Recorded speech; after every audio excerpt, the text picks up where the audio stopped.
Françoise Vergès, bonsoir. Vous êtes historienne, politologue. Alors, journée morte aujourd'hui en Guyane, où tous les habitants sont appelés à manifester à l'occasion d'une grande marche pour exprimer leur colère. D'abord, est-ce que c'est toute la population qui est en colère ou une partie seulement des Guyanais qui s'exprime? C'est une grande partie de la population. C'est assez impressionnant de voir. J'ai regardé en direct les manifestations. C'est très impressionnant. Et c'est surtout que ça n'est pas seulement à Cayenne, c'est aussi dans les autres villes. Parce que souvent, tout se concentre à Cayenne. Et là, on le voit aussi dans les autres villes. Alors, la Guyane, 250 000 habitants. Je vous propose, Françoise Vergès, et après on les commentera, d'écouter quelques revendications des Guyanais qui expriment le pourquoi de leur ras-le-bol. On écoute. Ce qui a provoqué le ras-le-bol, c'est l'insécurité qui s'est installée. Il y a un nombre d'homicides, de vols et d'infractions d'incivilité qui est énorme. C'est grave. On est sur un territoire français. Il y a toujours des enfants qui ont 4 ans, 5 ans qui ne vont pas à l'école. J'ai pas subi de braquage direct, mais juste à côté de moi, il y a eu des braquages. J'ai pas subi, je touche du bois pour l'instant, mais on a déjà subi des dégradations, on a déjà subi des vols à la tire. Voilà, des braquages. L'enseignant disait au tout début l'insécurité qui s'est installée. Il y a quasiment un meurtre par semaine en Guyane. Qu'est-ce qui s'est passé? Pourquoi elle s'est installée, cette insécurité? Est-ce que c'est nouveau? Ce qui est nouveau, c'est évidemment l'ampleur que ça a pris. Mais il est évident que dans un si petit territoire, avec la compression de population dans un seul endroit, autour de Cayenne surtout, ça se passe. C'est inévitable. Il y a d'énormes bidonvilles, enfin l'équivalent de bidonvilles, et c'est en général générateur de délinquance, de petite délinquance. Je veux dire, c'est partout pareil dans le monde entier. Il y a une explosion de la démographie. Je vois que la moitié de la population, 43% de la population a moins de 20 ans, c'est le double de ce qui se passe en métropole. Est-ce qu'il y a aussi des phénomènes migratoires ou est-ce que c'est anecdotique de gens qui viennent du Suriname, du Brésil, de femmes qui viennent accoucher en France pour que leurs enfants aient la nationalité française et donc les droits sociaux qui vont avec? Oui, bon, historiquement déjà la Guyane est un pays d'émigration. Je veux dire, c'est une colonie, donc c'est un pays aussi d'immigration. Et il y a toujours eu des apports. Il y a eu beaucoup, d'ailleurs, de Martiniquais et d'Antillais qui sont là. Et effectivement, vous avez 700 km de frontières avec le Brésil, 500 avec le Suriname, qui sont devenus des frontières, parce que c'était des fleuves sur lesquels tout le monde circulait. Ouais.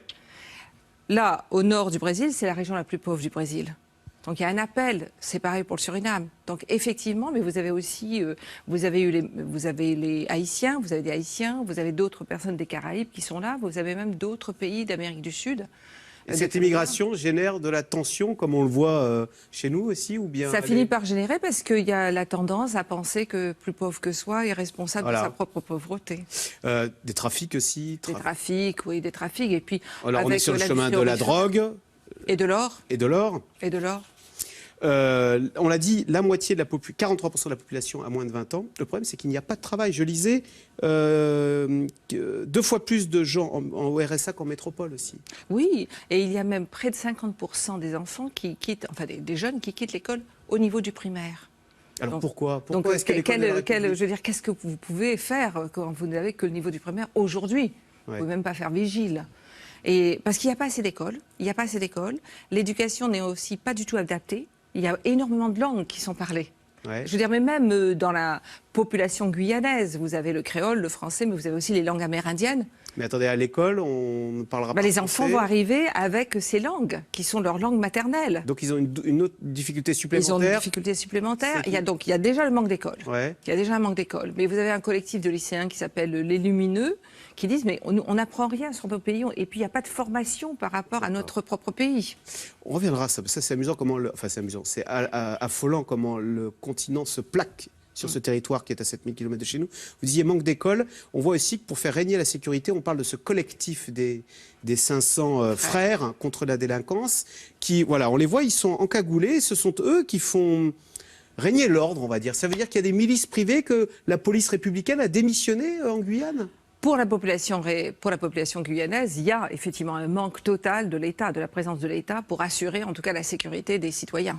Donc les citoyens se défendent eux-mêmes. Alors évidemment, c'est toujours un problème, enfin pour moi, en tant que citoyenne. Mais elle n'est pas rejetée, cette milice privée de la part des Guyanais. Non, elle n'est pas rejetée, parce qu'il y a aussi un sentiment il faut se défendre soi-même. Ouais. Je veux dire, puisqu'on n'a pas de défense, il faut se défendre soi-même.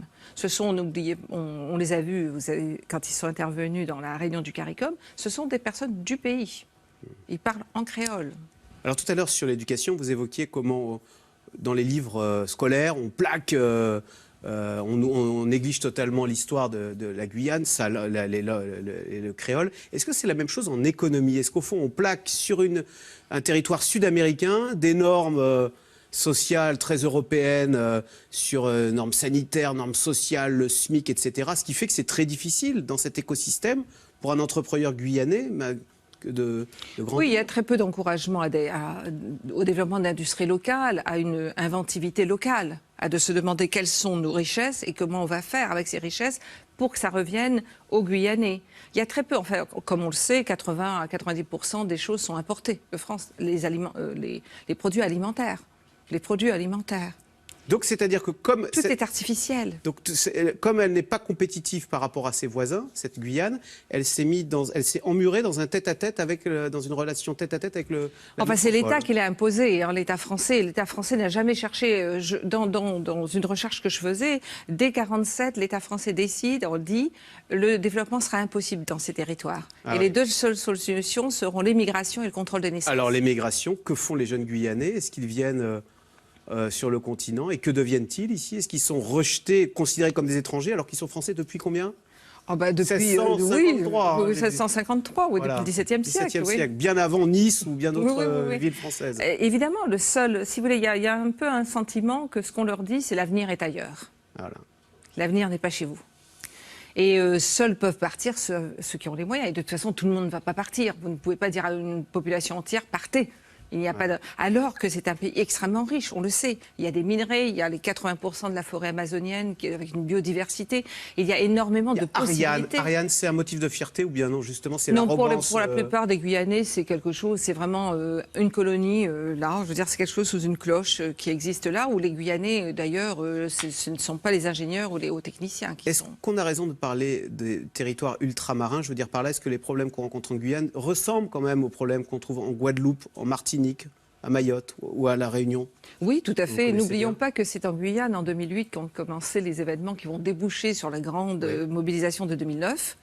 Et donc, on est là, 2017. En Guyane, de nouveau, il y a cette mobilisation. Donc, on a un sentiment qu'il y a constamment, si vous voulez, la perception que les choses ne changent pas, elle reste. Et puis, quelque chose provoque un mécontentement plus fort et on descend dans la rue, on bloque tout. Mais c'est quoi? C'est l'arrogance républicaine du continent qui impose sa langue, sa culture, son euro, ses normes sociales, ses normes sanitaires et au fond, ça fait des territoires inadaptés dans leur environnement? Dans leur environnement, vous avez tout à fait raison de le dire. N'oublions pas qu'elles sont dans des régions. Je veux dire, la Guyane, c'est l'Amérique du Sud. Martinique et Guadeloupe, c'est les Caraïbes. Les terres du Pacifique, c'est le Pacifique. Réunion et Mayotte, c'est l'océan Indien. Des régions en pleine mutation. Vous devez vous inscrire dans votre région. Alors qu'est-ce qu'on va faire? Là, je vois que Bernard Cazeneuve annonce la création d'une prison à Saint-Laurent-du-Maroni. On se dit, bon, voilà. Voilà. Alors si l'avenir, effectivement, c'est de... Mais c'est vrai et c'est triste. Non, mais si l'avenir, c'est de devenir gardien de prison ou d'être prisonnier, je veux dire, ça ne marchera pas. Je veux dire, de toute façon, la question des migrations dont vous parliez, et il faudra la résoudre avec le Brésil et le Suriname, avec le reste des Caraïbes. Je veux dire, c'est pas la Guyane n'est pas sous une cloche. Voilà. Aucun des territoires d'outre-mer n'est sous une cloche. Et non seulement il y a notre région, mais il y a les transformations globales. Vous pensez qu'elles ne nous atteignent pas? Elles vont nous atteindre, comme elles ont atteint la France. Il faut intégrer ces territoires dans leur environnement et non pas plaquer une réalité de 7000 km. Voilà, tout à fait. Il faut choisir un développement endogène. Eh bien, merci beaucoup, Françoise Vergès, historienne, politologue. Et si on veut en savoir plus sur l'outre-mer, je crois que ça parle de la Réunion, plus précisément, ce livre, Le ventre des femmes, c'est aux éditions Albin Michel. Merci. Merci. Vous restez avec nous tout de suite, Caroline Roux, c'est dans l'air. Le cabinet noir, mythe ou réalité? L'Élysée serait-il derrière les ennuis judiciaires de François Fillon? Quelles sont les informations sensibles qui remontent au chef de l'État? Par quel canal? C'est dans l'air est intitulé ce soir, Cabinet noir, qui dit vrai?